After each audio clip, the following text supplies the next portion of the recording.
Welcome back to Clutch Talk 101. I'm going to be doing the rest of my picks today, so make sure y'all check out all my picks.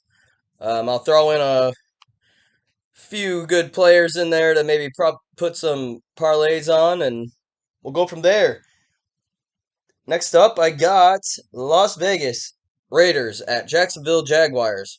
Both huge disappointments this year. Um, I thought that the Raiders would turn it around after they got I think one or two wins in a row, and they played the Chiefs really tough.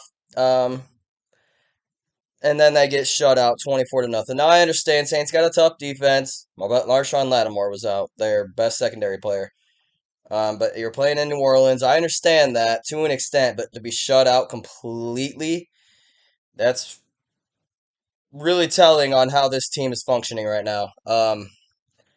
Jacksonville is, I think, has a high ceiling. I obviously not this year, but like people not to believe in Trevor Lawrence right now because of how he's doing is pretty ridiculous. Think about this.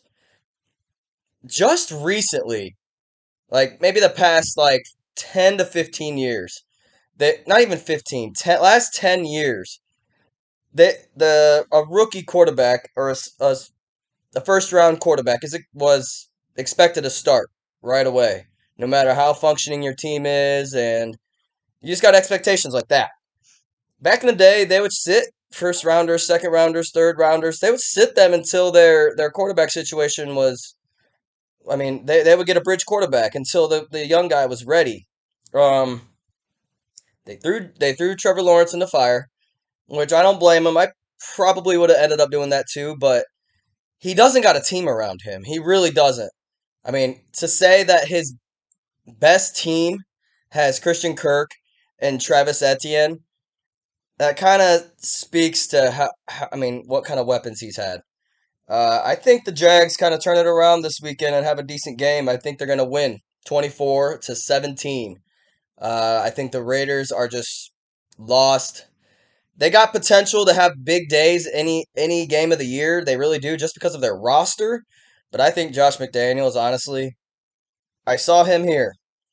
I know it was a long time ago, but he's not a coach. He really isn't. He's not a leader of men. He's a great coordinator, but he's not someone that can gather the troops and just be motivating and be good on both sides of the ball, enabling your best weapons, offense and defense. Like he's not one of those guys. He's a great coordinator, but he's just not the coach that everyone thought that he was.